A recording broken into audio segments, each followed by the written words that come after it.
Marcos. The Philippines has recorded a major energy breakthrough, striking a significant natural gas bonanza, which promises Up, itigil ko muna. No? Ipaliwanag ko muna yung mga pinagsasasabi at ipinapakalat ng mga DDS na ito daw pong mga makukuha dito, mapagkakakitaan dito sa natural gas na nadiskubre mga kababayan sa Malampaya ay nanakawin, pag-iinteresan ni Pangulong Bongbong Marcos. Eh, ano pa ba? Yan naman ang laging pinapakalat at sinasabi ng mga DDS, mga bossing. Di ba? Naku, ibubulsa lang ni Bongbong Marcos yan. Naku, may mabebenta na naman. Ganyan na naman ang sasabihin ng mga DDS. Mga boss ni Pamo, sir, napakasimple ho.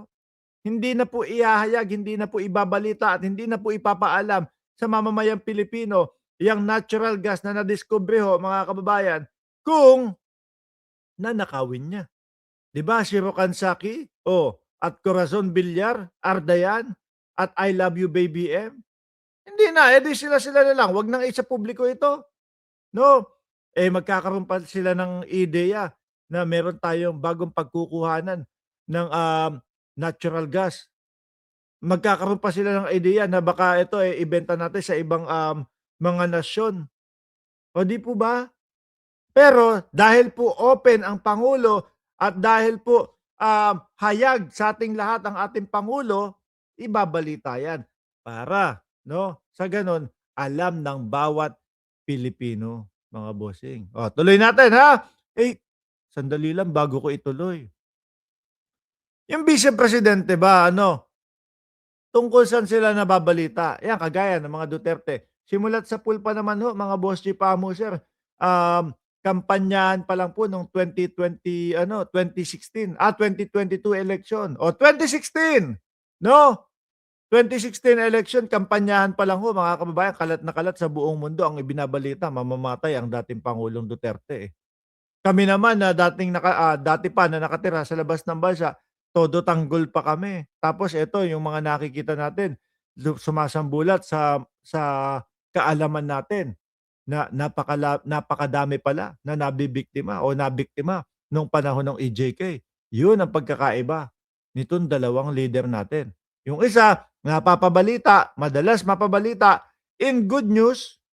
Yung isa naman, madalas mapabalita na mamamatay tao. Totoo yan. Di ba? O sino dito? Yung mga matagal nang nakatira sa labas ng bansa. Sino dito? Yung talagang dumidepensa pa para sa kanila. Di ba? Ako, isa ho ako doon. Ay, hindi. Yung pinapapatay naman. Yun yung mga yun yung mga malalaking tao na nagpapakalat na pinagbabawal na gamot. Sabi ni Ma'am Neng Gigi, iba na naman ang picture, no? Neng Gigi, vlogger ka na. Neng Gigi Vlogs, ang daming nabudol, mabuti nagising ibang supporter ni Digong. Totoo yan. Tuloy natin. is a crucial boost to the country's long-term energy security.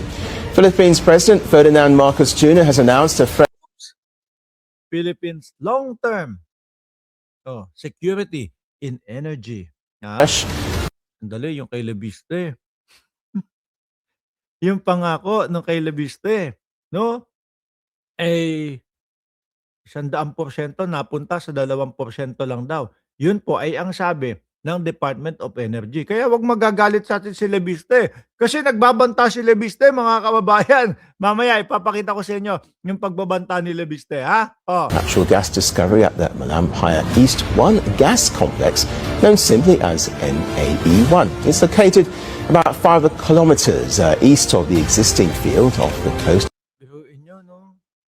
Kung naipamigay talaga at kung talagang mga Duterte pa din ho ang nakaupo sa makapangyarihang upuan ng Pangulo, malamang ho sa alamang etong mga natural gases na ito na matagal nang pinag-iinteresan ng China, kaya po lagi tayong binubuli, kaya po lagi tayong hinaharas, mga kababayan, malamang sila ang makikinabang nito. Nakita niyo ho?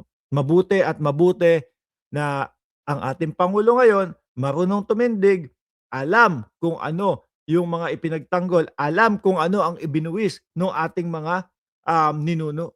dati pa lang. At ngayon, ipinagpapatuloy, maaari na hindi maaaring mapunta ang Pilipinas sa kamay ng mga dayuhan. O, di ba? Ang galing ng ating Pangulo. Sabi ni Ronald Dizon, solar lang ang pinagawa ni Labiste, pero walang energy. Oo, di ba? Magkano? Ilan?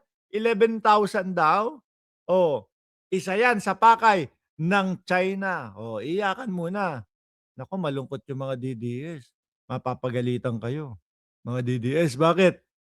Kasi ito, dapat doon sa mga bossing ninyo na ano, na gobyerno ng China, dapat sa kanila ito. 'Di ba? Eh, ang sabi, ang pakalat pa eh, alam nyo ba na merong mga binayaran na mga kapwa natin Pilipino para guluhin ang ating gobyerno? Oh, may ganun na. At nakikita natin, nararamdaman natin doon sa mga kapwa natin Pilipino na mga nagpapautos sa China, sila naman talaga ang sumisira sa gobyerno natin. Eh, ang ating gobyerno, ayan, mga magaganda ang ginagawa. Pero ang pinapakalat nila, puro kabaliktaran ho. Kagaya na lang nito. Oh, sinong hindi matutuwa diyan, 'di ba? Hindi lang medalya, kundi suporta ang iniaalay. Oh, bukod sa parangal, konkretong tulong pinansyal ang ibinibigay sa mga atletang nagtagumpay. Oh, biruin niyo pati po sports kasama mga kababayan, 'di ba? Tagisan ng lakas. Oh, bagong Pilipinas, pagkilala at suporta sa husay ng atletang Pilipino. Kung pag-uusapan naman po natin ang Pilipinas, mga kababayan, pagdating sa sports, hindi ho papahuli. Eh, yung mga basketball player nga lang ho natin eh. Eh, kililiit natin, mga boss chief sir, pagka itinapat doon sa mga kalabang mga dayuhan. Nakita mo, nagmumukha tayong maliit. Pero dahil sa sipag, tiyaga at puso, no, sa larangan ng sports, mga kababayan, nauna tayo. Pero ang ating Pangulo, hindi papabayaan yung ating mga atleta. Bukod sa medalya lang ang makukuha, eh mayroong pinansyal na tulong. At ano ho yan lalong makaka-push po yan mga bossing. Alam naman po natin na hindi po lahat ng ating atleta ay nagmula po sa mga pamilya na may kaya.